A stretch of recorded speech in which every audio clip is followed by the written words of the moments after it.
বউ একজনের আর একজন নিয়ে এসছে, ওনার বলে গার্লফ্রেন্ড নাকি। এখানটায় এসে কেক কাটার জন্য গড্ডাচেরা অন্ধকারে কেক কাটছে।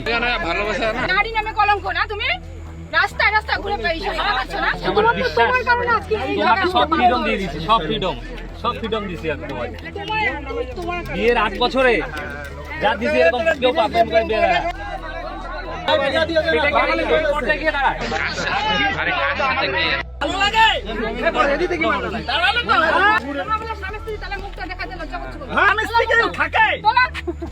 বউ একজনের আর একজন নিয়ে এসছে, ওনার বলে গার্লফ্রেন্ড নাকি।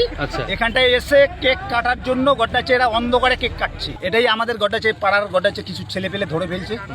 তার জন্য আজকে এই যে আমাদের এইখানে আমাদের তো একটা পরিবেশ আছে এই এলাকায়। আচ্ছা, এটাই হচ্ছে সবচেয়ে বড় জিনিস। তো পরে আপনারা কি শুনলেন যে ও নিজের বউ না? ওর অ্যাকচুয়ালি হচ্ছে কি বন্ধুর বউকে নিয়ে এসছে। বন্ধুর বউকে নিয়ে আসার পরে এই যে ব্যাপারটা এটাই শুনছি। ওনার হাজব্যান্ড এসছে, হাজব্যান্ড আসার পরে দেখছে, হাজব্যান্ড বলল যে এত তুমি এরকম এত নিচু নেমে গেছো। তার বউকে বলছে? হ্যাঁ, এটাই বললো। আমাদের পাড়ার কিছু ছেলে দেখে ফেলেছিল, দেখার পরে গড্ডাচে ওদেরকে যখনই ধাওয়া করেছিল তখনই এই যে রোয়া খেতে পড়ে গেছে, ধান খেতে পড়ে গেছে বাইকটা, তখন আর পালাতে পারেনি। তারপর থেকেই গড্ডাচে এইখানটায় একটু জনরোষ তৈরি হয়ে গেছে। অ্যাকচুয়ালি ব্যাপারটা হচ্ছে কি, আমাদের এই যে পাড়ায় এরকম কোনো এই ব্যাপারগুলো আমরা তো কোনোদিন মেনে নিতে পারবো না। তার জন্য আমরা সবাই সচেতন হয়েছি। আমরা এই কোনো যদি এরকম কেস দেখি তাহলে আমরা গড্ডাচে স্টেপ নিব। তারপর কি ঘটনাস্থলে পুলিশ আসলো?